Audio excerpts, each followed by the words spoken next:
Today we're going deep, diving into Henri Bergson's Time and Free Will. It's a classic. It is a classic philosophical text. But, we're not going to get lost in the weeds. Bergson is surprisingly, down to earth. I agree. He talks about these big ideas, time, free will, consciousness. The big ones. In a way that really makes you think about your own experiences, so. Okay. So the title itself is kind of throwing down the gauntlet, right? Time and free will. What's the connection? What's the central argument he's making? So Bergson's central thesis is that the way we usually think about time is actually wrong. Okay. We tend to think of time as like a line, a series of points. Like tick-tock on a clock. Clock times. Yeah. He calls it clock time. It's measurable, it's external, but it misses something. It doesn't really capture how we actually experience time. So clock time isn't the whole story. So what is, I'm hooked already. He introduces this idea of what he calls duration or lived time. Okay. And it's time as we really experience it. It's this constant flow of moments, all kind of interconnected. And it's not about quantity, but quality.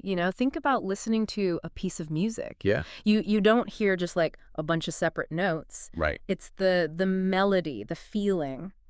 That's what matters. Yeah. That's duration. That's a great analogy. I love it because it makes it instantly relatable, right? Yeah. But how does duration connect to free will? Right. This is where it gets really interesting. Bergson says that our freedom comes from that realm of duration. Okay. So when you make a choice, you're not just, picking from like a set menu of options. All of your past, your feelings right now, your hopes for the future, it all comes together in this like unique moment. So wait, hold on. So is he saying that our choices are just random? Not exactly. It's not random. It's about the amazing complexity of you. Yeah. The self that's making the choice. Right. You have this rich inner life, this stream of consciousness that can't be boiled down to simple math. Yeah. And it's that inner world that makes real freedom possible. So you mentioned earlier that Bergson's ideas were revolutionary. What made them so groundbreaking at the time? Well, he was writing at a time when, the idea of scientific determinism was really popular. A lot of people were starting to think that, everything we do is just a result of physical laws. Like we're just cogs in a machine. So he was pushing back against that. Exactly. He's saying, look, science is great at measuring the external world. The physical world. But it can't fully explain the inner world, and where free will actually happens. Yeah. So he's drawing a line. The scientific view versus the lived human experience. Exactly. And by doing that, he opened up this whole new way of thinking about time and free will. He carved out a space for real freedom in a world that increasingly seemed to say it didn't exist. It's like he's saying, look, we're not just trapped by time. We can actually use it as a source of creativity and freedom. Yeah, that's a great way to put it. It's about recognizing that you're not just along for the ride, you know? You're actively shaping the flow of time by the choices you make, and that's where the real power is.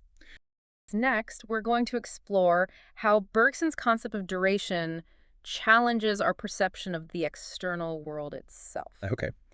It's about to get even more mind-bending. Oh, great. I can't wait. All right. All right, so we've established that Bergson thinks our usual view of time is too rigid, too clock-like. Right. But how does that affect how we see the world around us? That's where it gets really fascinating. Bergson suggests that even our perception of space is heavily influenced by our understanding of time. He argues that we tend to spatialize time. Spatialize time? Yeah, to make it easier for our intellect to grasp. What does that even mean? It's like we take this fluid, dynamic experience of duration, and we chop it up into neat, measurable units, just like we do with space. Right. And then we project that spatialized model onto everything around us. So instead of seeing the world as this constantly changing flow of events, we impose a kind of grid, a static framework onto it. Exactly. Think about looking at a photograph. Okay. It captures a single moment frozen in time. Right. But our actual experience of the world isn't like that at all. Right. It's more like watching a movie. Yeah. A continuous flow of images and movements. That makes sense.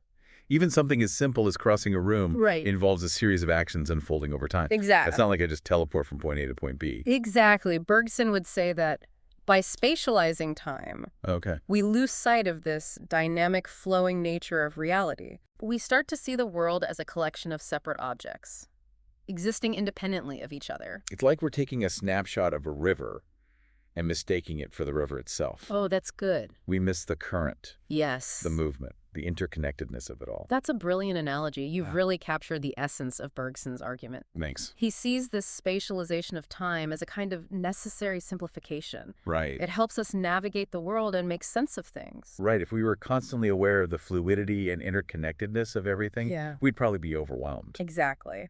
But this simplification also comes at a cost. Okay. It leads to a fragmented view of reality, one that misses the deeper unity and dynamism of life. Okay. So far, so good. Yeah. But how does this all relate to our actions, Right. our choices, Yeah. our free will in this flowing, dynamic world? This is where Bergson's critique of determinism gets even more interesting. Okay. He's not just saying that we have this internal feeling of freedom. He's arguing that this feeling reflects a deeper truth about how we interact with the world. So our actions aren't simply the result of pre-existing causes pushing us along a predetermined path. Right. There's something more going on. Precisely. Bergson argues that our actions emerge Okay. from this dynamic interplay between our inner experience, our duration, Uh-huh. and the ever-changing external world. Okay. It's not a simple cause and effect relationship, Right. but a much more complex and nuanced process. Do you give me an example of what you mean? Sure. Think about something as simple as reaching for a glass of water. Okay. From a deterministic perspective, you might say the cause is thirst, Right. followed by a chain of physiological events leading to the action. Right. Like my brain sends signals to my muscles. Yes. And my arm moves pretty straightforward. But Bergson would say this explanation misses the crucial element of duration. Okay. Your thirst isn't just some isolated physiological state. It's intertwined with your memories, Uh-huh. your emotions, your current state of mind. Okay. And the act of reaching for the glass isn't just a mechanical response. Yeah. It's shaped by your intention, Yeah. your perception of the glass, Right. the surrounding environment, all these elements woven together in the flow of your experience. So it's not just about cause and effect in a linear sense, Right. but about this dynamic interplay between my inner world and the world around me. Exactly. Like my actions are constantly being shaped and reshaped in real time. Exactly. You're not just a passive recipient of external forces. Right. You're an active participant in this ongoing dance Yeah. between your consciousness and the world. Okay, now my brain is really starting to do somersaults. But I think I'm starting to see how this challenges the traditional view of free will. Okay. It's not just about making choices in a vacuum, Right. but about how our whole being, Yes. our entire history of experience is involved in every action we take. You've got it. For Bergson, true freedom lies, Okay. not just in making choices. But in this dynamic creative interaction between our inner world and the ever-changing flow of reality. Wow. So Bergson is basically turning the whole free will debate on its head. Yes. He's not just defending our subjective feeling of freedom, Right. but he's arguing that this feeling reflects a deeper truth about how we exist in the world. Exactly. It's mind-blowing and a little bit terrifying at the same time. I can understand that. Yeah. It's a radical departure from the traditional way of thinking about ourselves and the universe. Now, I'm curious, you keep mentioning this idea of clock time that Bergson challenges. Could you maybe unpack that a bit more? Yeah. Like the difference between how we usually think about time and this experience of duration? Sure. So we're so used to measuring time, breaking it down into seconds and minutes and hours, right? It's how we organize our lives, our schedules. But Bergson's argument is that this view of time, this spatialized view where we're dividing it up into these neat little units, that it misses the point. You know, it doesn't capture what time really is as we live it. I see. So we get so caught up in the external markers of time that we lose sight of the actual experience. Yeah, exactly. And for Bergson, real time, what he calls duration, it's not this series of separate moments. It's a flow, continuous and whole. It's not about quantity. It's about the quality of the experience. Think of it like. Oh, I'm going to jump in here with an analogy. Is it kind of like the difference between reading a travel itinerary and actually going on the journey? Oh, that's a great way to put it. Yeah, the itinerary gives you the plan, the structure. But the actual journey, that's where the unexpected stuff happens, right? Those serendipitous encounters, the moments that take your breath away, things you could never have planned for. Exactly. Yeah. So the itinerary is like clock time.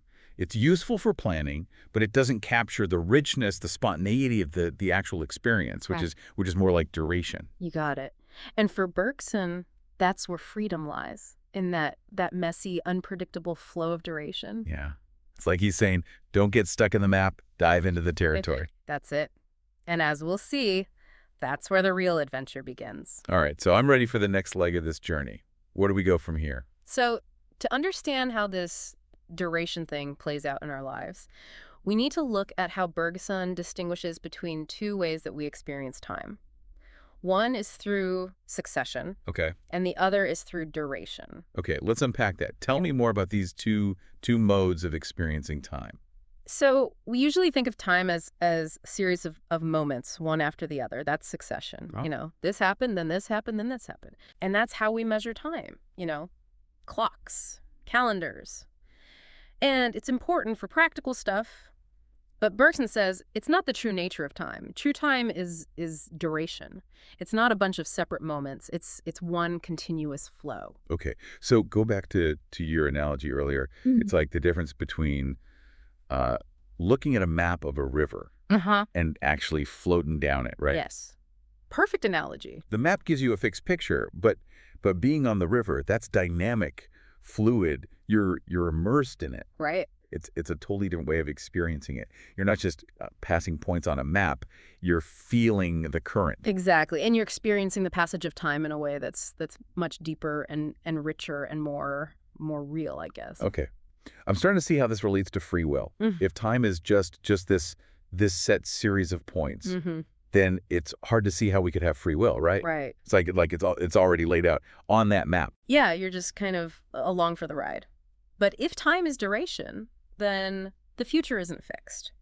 It's constantly being created by what we do, the choices we make in the present. So it's like we're not just flipping through the pages. We're writing the story as we go along. Yeah, exactly. And that's where free will comes in. It's not about picking from a predetermined set of choices. It's about shaping the future through our actions in this flowing creative space of duration. You know, I really like that because it resonates with me. I've always felt that there's more to life than just following a set path. Right. But I've never really had the words to express it. Bergson's giving me a new framework. That's great. That's wonderful to hear, because it's amazing how these philosophical ideas can sometimes articulate something that we've always felt but couldn't quite put our finger on. Right. Yeah. Exactly. So. Okay, I'm ready to go deeper. You mentioned earlier that Bergson uses this term multiplicity to describe how we experience time. Can you unpack that a bit? Sure. So when Bergson talks about multiplicity, he's talking about the different parts that make up a whole, how we understand those parts, and he makes a distinction between two types of multiplicity: Okay. numerical and qualitative. Intrigued. Lay it on me. Okay. So numerical multiplicity is kind of the simple one, the one we're most familiar with. It's just counting things, Right. 1, 2, 3, like apples in a basket. 1 apple, 2 apples, 3 apples. Well, makes sense. Right. And in this kind of multiplicity, it's essential for science, for practical life. Totally. So what's qualitative multiplicity then? Okay. So this is where Bergson's his unique view comes in. Qualitative multiplicity is the kind of multiplicity that we find in our inner experience, in the flow of duration. It's not about separate things, but about states of consciousness all kind of merging and flowing into each other. Okay. I think I need an example that's a little abstract. Okay. So imagine listening to a melody. You hear a series of notes, right? Yeah. But you don't experience them as separate, isolated things. Right. Each note kind of colors the ones around it. They all sort of blend together, Right. creating a whole that's bigger than the sum of its parts. That's qualitative multiplicity. They're distinct, but they're also connected. Got it. So it's like the notes have relationships to each other that you can't capture just by counting them. Exactly. And this is really important for understanding free will, because when we reduce ourselves to just, this collection of separate slates, that's when we fall into this trap of determinism. Okay. We start to think that our choices are just the outcome of these pre-existing states, like a chain reaction. So it's like saying that if we know all the ingredients, we can predict what the cake will taste like. Yeah. But Uh, Human consciousness is not a cake recipe. Exactly. It's way more complex than that. When you act freely, you're not just reacting to these pre-existing states. You're drawing on your whole experience, the interconnectedness of everything you've lived, and it's in that qualitative multiplicity that real freedom lies. Okay. It's all starting to come together for me. But if we're so used to seeing the world in this numerical way, how do we break free from that? How do we tap into this qualitative multiplicity? How do we exercise our free will in this Bergsonian sense? That's a great question, and it leads us to one of Bergson's most fascinating ideas, the concept of intuition. Intuition, like a gut feeling. He uses the word in a slightly more specific way. For Bergson, intuition is a kind of direct knowledge of reality, not through concepts or abstractions, but by really diving into the flow of experience. So it's not just a hunch, it's a deeper way of knowing. Exactly. Bergson believes that intuition allows us to perceive the true nature of duration, Yeah. that continuous flow. And it's through intuition that we can grasp qualitative multiplicity in all its richness and complexity. Okay, I see. But how do we actually cultivate this intuition? Is it something we can practice or develop? Bergson suggests that we need to shift our attention away from the external world, the measurable world, and focus inward. Pay attention to the subtle things in our experience, the way our thoughts and feelings flow into each other. So it's about becoming more present, more attuned to what's happening inside. Exactly. And as we do this, as we practice this inward focus, we start to see the world differently. We see connections, we see relationships that we might have missed before, and we get a deeper appreciation for how everything is connected. This reminds me of mindfulness practices where you're encouraged to be present, Yeah. to notice your breath, your body, your surroundings. Absolutely. There are definitely some similarities there, but for Bergson, intuition goes beyond just observation. It's about grasping the dynamic flow of duration itself. It's about seeing the world as a process of becoming, not a collection of fixed things. So you're saying that Bergson's philosophy isn't just, some abstract theory.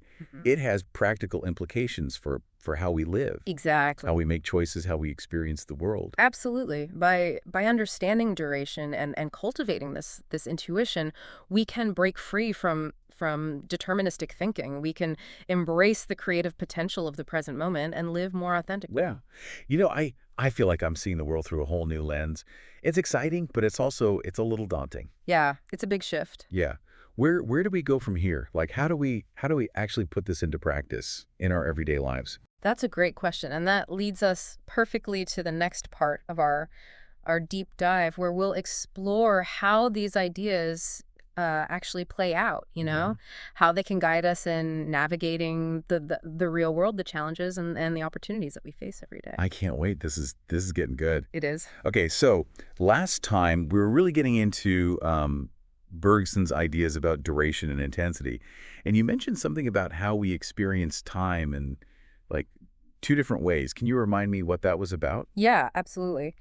So Bergson distinguishes between two ways that we experience time or perceive time. One is through what he calls succession, Okay. and the other is through duration. Right. So succession that sounds pretty straightforward. It's like one thing after another. Right. But duration, that's the trickier one, right? Right. Yeah. Exactly. So succession, we tend to think of time as a series of moments, one after another. This happened, then that happened, then this other thing happened, and that's how we, use clocks and calendars, and it's useful for a lot of practical things. But Bergson's saying that's not the true nature of time. True time is duration. It's not these separate moments, but one continuous flow. Okay. I think I get it. Yeah. So it's like the difference between like looking at a flip book where you see each image separately versus watching a movie where the images blend together seamlessly. That's a great analogy. Yeah, I like that. The flip book is like succession. It's just a series of distinct static images. Yeah. But the movie, that's duration. It's fluid, it's dynamic, and the moments kind of melt into one another. Okay. All right. So I'm with you so far. But how does all of this relate to the idea of free will? Right. Well, Bergson argues that if we only see time as succession, as this fixed series of events, then then it's really hard to see how free will could even be possible.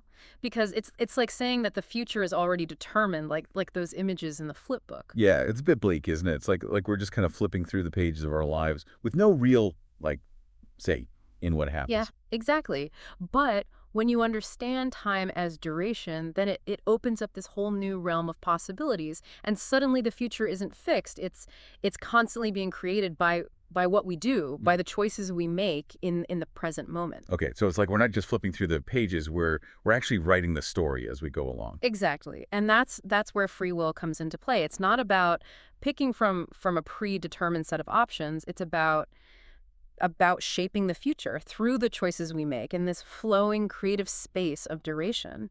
This is really starting to resonate with me because I think, like I've always felt that there's more to life than just following like a predetermined path. Yeah. But I've never really had the words to express Yeah. it. And Bergson's giving me this new framework. I love that. That's fantastic to hear because it's amazing how these philosophical ideas can sometimes like articulate something that we've always kind of sensed or felt but couldn't quite grasp or put into words. Yeah, exactly. Yeah, that's Yeah. exactly it. I feel like I'm starting to see the world through a whole new lens now. Hmm. It's exciting, but it's also a little daunting, It is a big shift. Yeah, like where do we go from here? Like how do we actually put all of this into practice in our everyday lives? That's a great question, and it leads us perfectly into the next part of our deep dive, where we'll explore how these ideas actually play out in specific scenarios.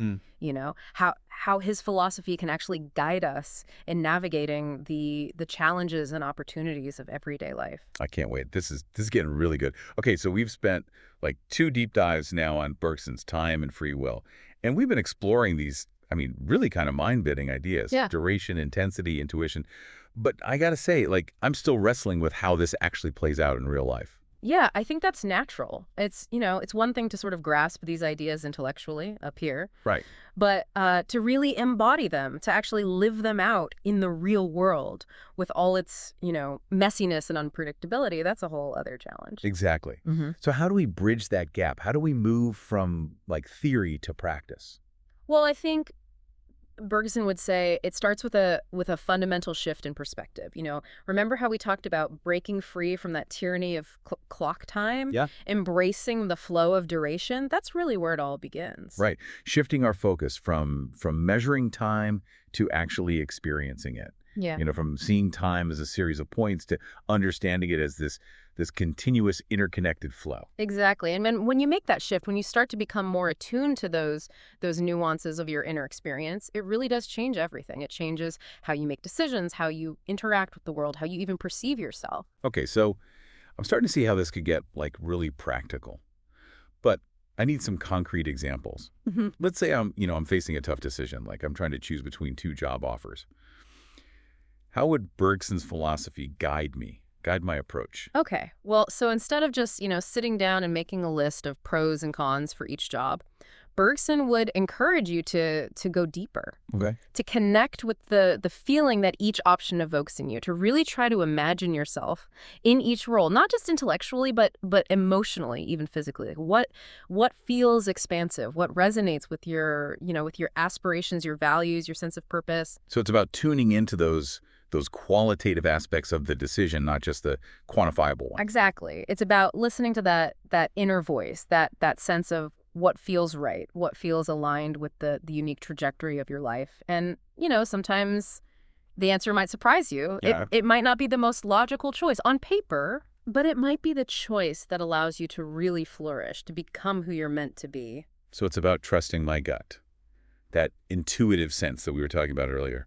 Yeah, but remember, for Bergson, intuition is more than just a fleeting feeling. It's a cultivated awareness, a direct apprehension of reality. It's what allows you to see beyond the surface and grasp that dynamic interconnectedness of experience. Okay, so it's not just about having a hunch. It's about developing this deeper understanding of myself and the situation. Exactly. And that takes practice. It takes, cultivating a sense of presence, of attentiveness to the nuances of your inner experience. So how do I do that? How do I actually cultivate that kind of intuition? Well, Bergson suggests that we engage in activities that kind of foster that attention, like art, music, meditation, anything that helps you to really connect with that inner flow of experience. So it's about slowing down, paying attention, really immersing myself in the present moment. Yeah, you got it. And as you do that, you really will start to see the world differently. You'll notice those subtle connections, the relationships that you might have missed before,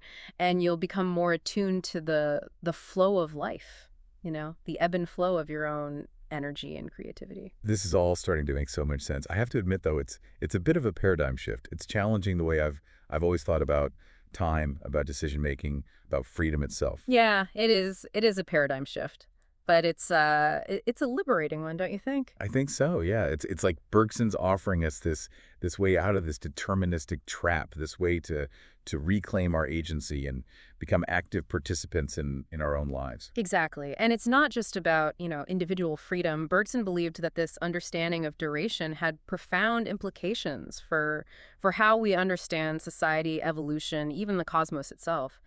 But that's a whole other deep dive for another time. I'm adding that to my list. Yeah. This has been an incredible exploration, and I feel like we've only just scratched the surface of Bergson's thought. Yeah, there's always more to discover. But I hope this deep dive has given you and everyone listening some new tools for thinking about time and freedom and the art of living, really a more authentic and fulfilling life. It definitely has. And to all our listeners out there, thanks for joining us for this deep dive into Bergson's Time and Free Will. It's a challenging book, but it's well worth the effort. It might just change your whole perspective on life. And until next time, keep exploring, keep questioning, and keep diving deep.